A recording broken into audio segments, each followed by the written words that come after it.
I don't want to destroy the news. I don't want anybody to get fired. I want people to change and realize that they are supposed to be objective.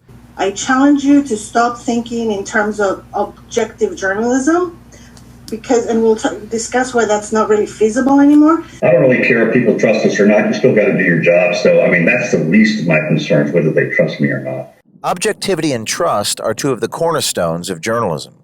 But inside one of the nation's largest media companies, writers, producers, editors, reporters, and anchors are literally being trained to not be objective. And in the words of that news anchor from Houston, they do not care if they lose your trust. Wouldn't they want to be trusted? To me, that seems like that's part of the job, that you need trust to be able to do your job. Your job is to inform. And if you can't trust who you're getting that news from, you're not doing your job. And that's just what one whistleblower is telling us from inside a CBS television affiliate in San Antonio, Texas. I'm coming from seeing this every day. I would tell people, my friends, family, about, hey, you can't trust the news. This is, you're being manipulated. Well, how do you know? I work in the news.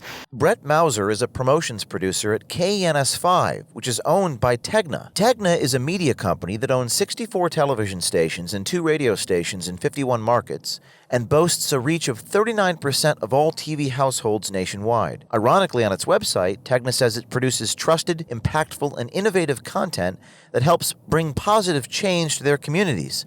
However, change is happening inside Tegna, and it's not all positive. Let's talk about Grady Tripp, also at KNS5, Diversity Inclusivity Training Officer at Tegna. Tegna owns the station? It's kind of sorry, not sorry for the statement that I'm making there.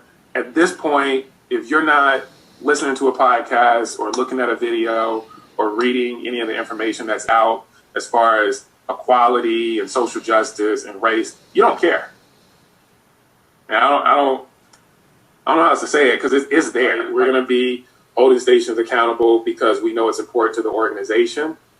KPIs are going to change, right? KPIs are going to reflect diversity and inclusion from a representation standpoint at various levels, from an inclusion standpoint. What does this have to do with telling the news? It doesn't. It's about the narrative. It's about pushing an agenda. And that was the vice president of the parent company, Tegna, talking to you there, a diversity and inclusion officer. And it feels almost threatening, doesn't it? So what is that agenda?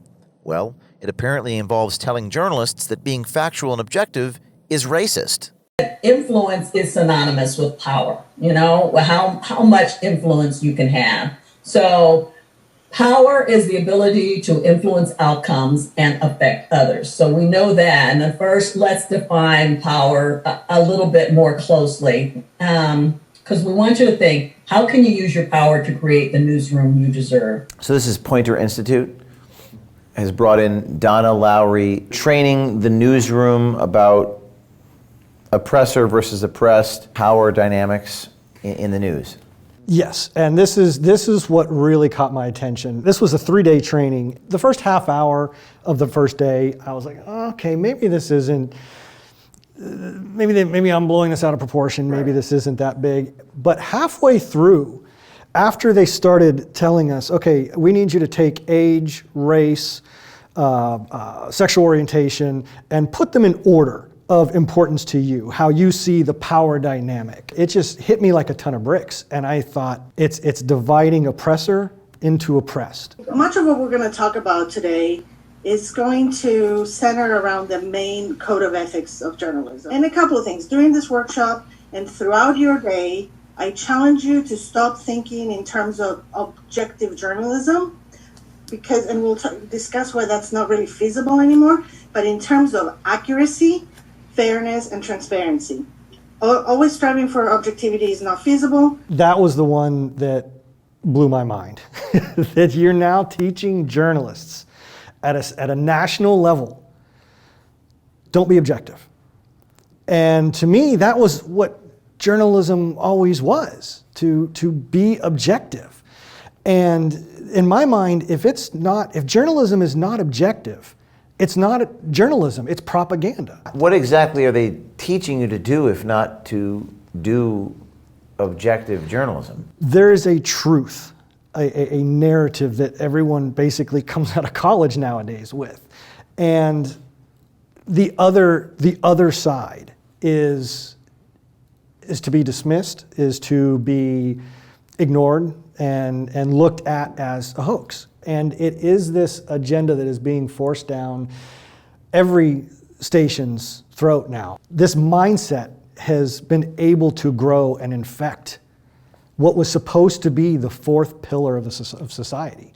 The journalists are supposed to be our watchdogs. They're the ones that are supposed to be protecting us from the tyranny and supposed to be going out there and finding out and giving us the truth. People can say, well, you're overreacting, this is too far.